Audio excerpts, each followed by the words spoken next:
আসসালামু আলাইকুম বন্ধুরা, ইউটিউবারদের আগামী দিনগুলো কেমন কাটবে, চ্যানেলের কি স্ট্র্যাটেজি চেঞ্জ করতে হবে, কিভাবে করলে চ্যানেল গ্রো করবে, পূর্বের ভুলগুলো কিভাবে শোধরাবে।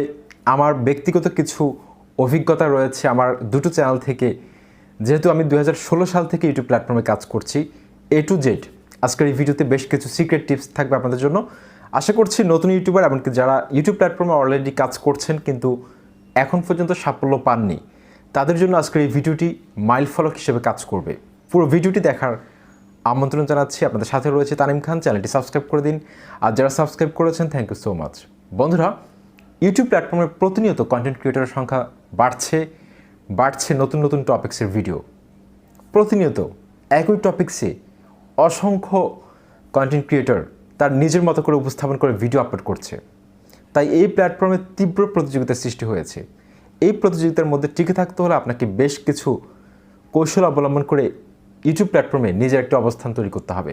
আপনার চ্যানেলটিকে গ্রো করাতে হবে, আপনার ভিডিওগুলোকে ভাইরাল করতে হবে। সেজন্য আজকের এই ভিডিওটি অত্যন্ত গুরুত্বপূর্ণ। এখন আমরা দেখতে পাচ্ছি যে মিসলিডিং মেটাডাটার কারণে কিন্তু অনেক চ্যানেলে মনিটাইজেশন চলে যাচ্ছে। তারপর মিসলিডিং থাম্বনেলের কারণে কিন্তু অনেকের চ্যানেলে মনিটাইজেশন হারাচ্ছে। অলরেডি মনিটাইজড চ্যানেলও কিন্তু মনিটাইজেশন চলে যাচ্ছে। মিসলিডিং মেটাডাটা হচ্ছে টাইটেল, ট্যাগ এবং ডেসক্রিপশন বক্সের মধ্যে যদি সামঞ্জস্য না থাকে, সেক্ষেত্রে আপনার চ্যানেলে মনিটাইজেশন চলে যেতে পারে যে কোনো সময়, বা মনিটাইজেশন আবেদন করলে সেটা রিজেক্ট করে দেওয়া হবে। আরও অনেক কারণে কিন্তু মনিটাইজেশন চলে যায়।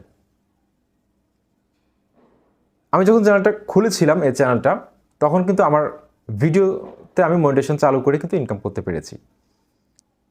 হঠাৎ করে যখন আবার ক্রাইটেরিয়া চেঞ্জ করা হয় ইউটিউব থেকে যে 1000 সাবস্ক্রাইবার এবং 4000 ঘন্টা ওয়াচ টাইম লাগবে 1 বছরের মধ্যে, তখন আমার চ্যানেল মনিটাইজেশন আবার চলে যায়। আমাকে আবার কষ্ট করে এই চ্যানেলটিকে আবার মনিটাইজেশন চালু করতে হয়। তো দেখুন, ইউটিউব প্ল্যাটফর্মে তখনকার সময় যারা কন্টেন্ট ক্রিয়েটর ছিল, তারা অনেকভাবে ক্লিকবেট করে কিন্তু তাদের চ্যানেলকে দাঁড় করাতে সক্ষম হয়েছে। এখন আমরা দেখি যে ওয়াচ টাইমের উপর ভিত্তি করে, অর্থাৎ অডিয়েন্স রিটেনশনের উপর ভিত্তি করে একটা চ্যানেলকে বা একটা ভিডিওকে ইউটিউব র্যাঙ্কে নিয়ে যায়। পরবর্তী স্ল্যাপে ইউটিউব ইমপ্রেশন বাড়াবে কি বাড়াবে না সেটা নির্ধারণ করে ইউটিউব পরবর্তী স্ল্যাপে। সেজন্য এই বিষয়টি অত্যন্ত গুরুত্বপূর্ণ। 2016-17 দিকে কিন্তু কন্টেন্ট ক্রিয়েটরের সংখ্যা কম ছিল, ভিডিওর সংখ্যা কম ছিল, যার কারণে যারা ভিডিও আপলোড করতো তাদের ভিডিওগুলোতে পর্যাপ্ত পরিমাণে ইউটিউব ইমপ্রেশন পাঠাতো। ইমপ্রেশন হচ্ছে মানুষের সামনে পৌঁছানো। আমরা কোনো চ্যানেলকে যদি সাবস্ক্রাইব নাও করি, সেই চ্যানেলের ভিডিওগুলো আমাদের সামনে চলে আসে। প্রত্যেকটা ইমপ্রেশন মানে একজন মানুষের কাছে পৌঁছে দেওয়া। যত বেশি একটা চ্যানেলে ইমপ্রেশন বাড়বে, তত বেশি ওই চ্যানেলটা ভাইরাল হবে, নতুন নতুন অডিয়েন্স ওই চ্যানেলের সাথে যুক্ত হতে থাকবে। সেজন্য এটা অত্যন্ত গুরুত্বপূর্ণ। তো তখন অডিয়েন্স রিটেনশনের উপর ভিত্তি করে কিন্তু ইউটিউব কোনো ভিডিওকে ভাইরাল করতো না। থাম্বনেলের মধ্যে কত পার্সেন্ট ক্লিক পড়ছে, অর্থাৎ থাম্বনেল ক্লিক থ্রো রেটের উপর ভিত্তি করে ইউটিউব একটা ভিডিওকে পরবর্তী স্ল্যাপে ভাইরাল করবে কি করবে না সেটা সিদ্ধান্ত নিত। এটা অত্যন্ত গুরুত্বপূর্ণ। কিন্তু আপনারা এখনকার সময় যদি এসে থাম্বনেলের ক্লিক থ্রো রেট যদি 100% হয়, কিন্তু অডিয়েন্স রিটেনশন যদি 10% হয়, সেই ভিডিওটা কিন্তু ভবিষ্যতে রান করবে না, ভাইরাল হবে না। ওয়াচ টাইমের উপর ভিত্তি করে কিন্তু ইউটিউব এখন অ্যালগোরিদমকে ওভাবে সাজিয়েছে যে ওয়াচ টাইম যে ভিডিওটার 50% উপরে রয়েছে, সেই ভিডিওটাকে পরবর্তী স্ল্যাপে আরও বেশি ইমপ্রেশন পাঠানো হবে। 100টা ইমপ্রেশন থেকে 1000, 1000 থেকে 10,000, এভাবে আস্তে আস্তে ইমপ্রেশন বাড়াতে থাকবে।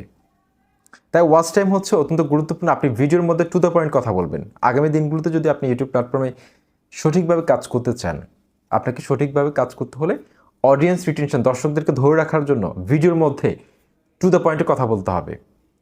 2016-17 দিকে আমি দেখেছি অনেকে ক্লিকবেট করেছে, ভিডিওর মধ্যে তারা যেটা দেখিয়েছে থাম্বনেলের মধ্যে সেটা দেখায়নি।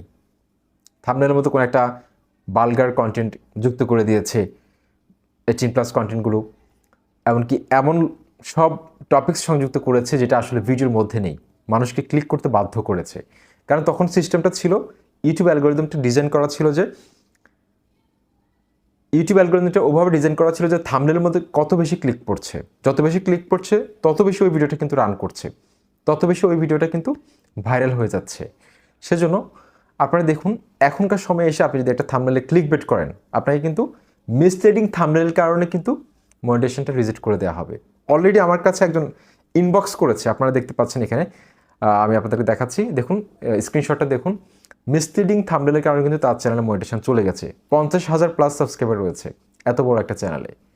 সেজন্য আপনাদেরকে ভিডিও টপিক্সের সাথে সংযুক্ত রেখে, সামঞ্জস্য রেখে আপনাদেরকে থাম্বনেল তৈরি করতে হবে।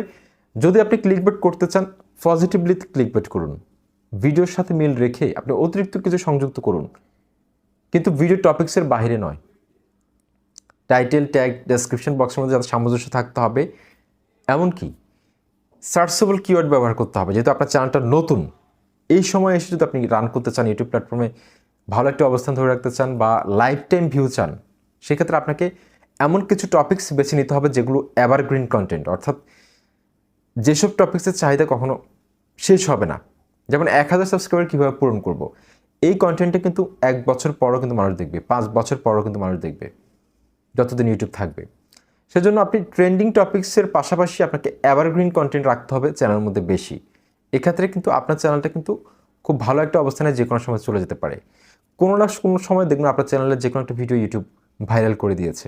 সেজন্য ইউটিউব প্ল্যাটফর্মে যাত্রা শুরু করতে হলে আপনাকে অবশ্যই নিয়মিত কন্টিনিউ ভিডিও আপলোড করে যেতে হবে, এমনকি ভিডিওর মধ্যে দম থাকতে হবে, এ ধরনের ভিডিও তৈরি করতে হবে। ভিডিওর মধ্যে এমন কিছু সংযুক্ত করবেন, এন্টারটেনমেন্ট ভ্যালু থাকতে হবে, এমনকি পর্যাপ্ত পরিমাণে তথ্য সংযোজন করে, বিশ্লেষণ করে, এমনকি উপাত্ত সংগ্রহ করে আপনাকে ভিডিওর মধ্যে সংযুক্ত করতে পারে, যাতে করে দর্শকরা অন্য ভিডিও না দেখে আপনার ভিডিওটা দেখতে বাধ্য হয়, আপনার চ্যানেলটি সাবস্ক্রাইব করতে বাধ্য হয়।